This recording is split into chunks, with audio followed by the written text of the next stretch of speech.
berkata, back to the Bible. Jika kita tidak percaya kepada kebenaran Tuhan yang menyelamatkan manusia, berarti kita percaya kepada dusta iblis yang menipu, menyesatkan, dan membawa kepada kebinasaan yang kekal. Celaan dan fitnah pendeta.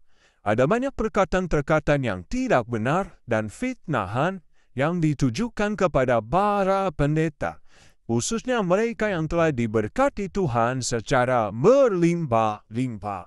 Cerdas dalam beriman dan temukan kebenarannya. Yang pertama, pendeta selalu meminta persepuluhan. Ini pasti ada yang senang mendengarnya, khususnya orang-orang yang tidak mentaati Tuhan dalam persembahan, persepuluhan.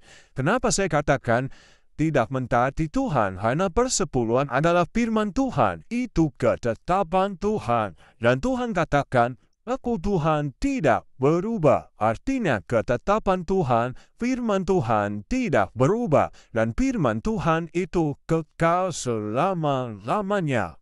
Jadi firman Tuhan harus kita taati. Karena itu adalah dari Tuhan sendiri.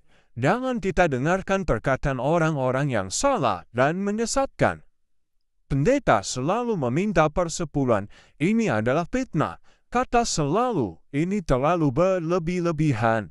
Tidak ada pendeta yang selalu meminta persepuluhan.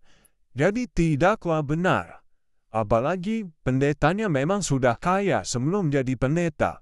Saya ulang sekali lagi, tidak ada pendeta yang selalu meminta persepuluhan. Yang kedua, pendeta selalu khotbah persepuluhan. Ini perkataan serangan dari Kristen progresif. Ya, biasanya orang membuat konten supaya mencari penonton.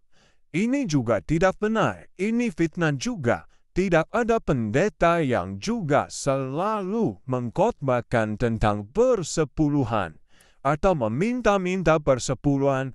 Pendeta bukanlah pengemis. Yang ketiga, adalah yang mengatakan banyak pendeta korupsi persepuluhan. Jadi kata banyak ini berarti boleh dikatakan semua denominasi gereja termasuk di dalamnya. Ya, banyak berarti lebih dari 1, 2, ataupun 3.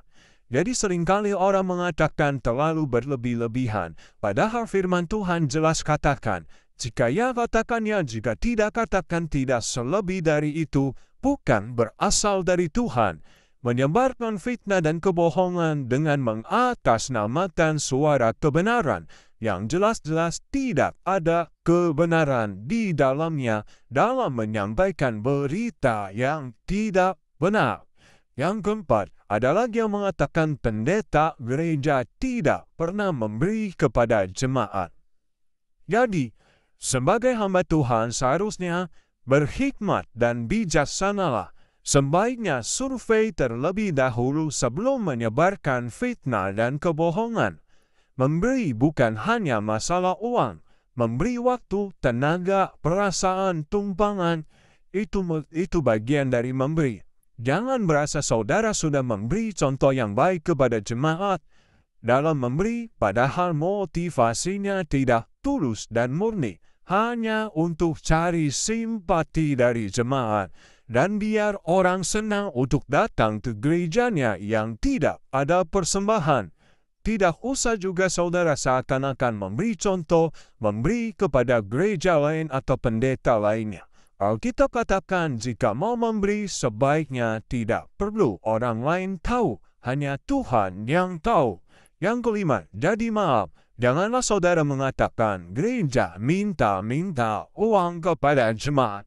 Karena itu tidaklah benar. Gereja yang ada persembahan itu bukanlah gereja yang minta uang kepada jemaat.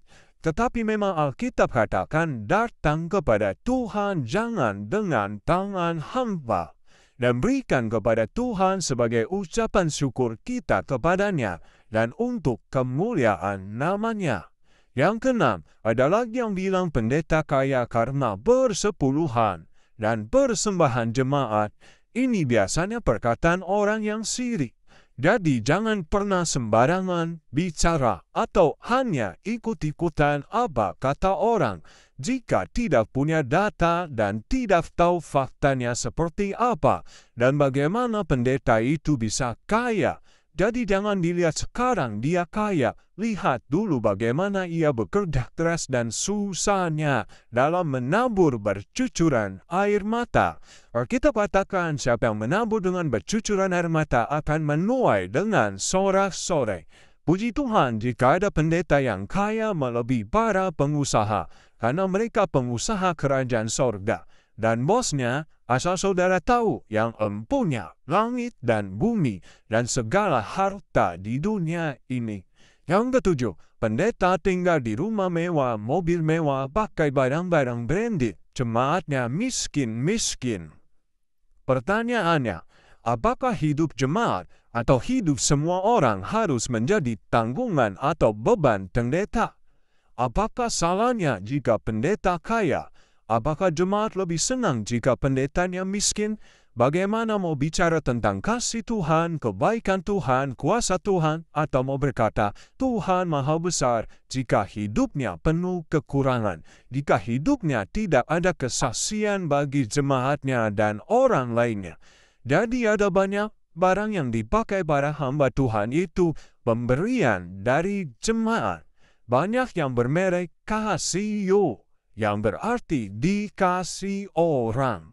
Pesan hamba, janganlah jadi pengejek-pengejek akhir zaman yang hanya bisa mencela hamba-hambanya para pendeta tanpa berbuat sesuatu untuk Tuhan. Apakah hidupmu lebih baik daripada para pendeta?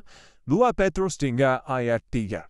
Yang terutama harus kamu ketahui ialah bahwa pada hari-hari zaman akhir akan tampil pengejek-pengejek dengan ejekan-ejekannya, yaitu orang-orang yang hidup menuruti hawa nafsunya.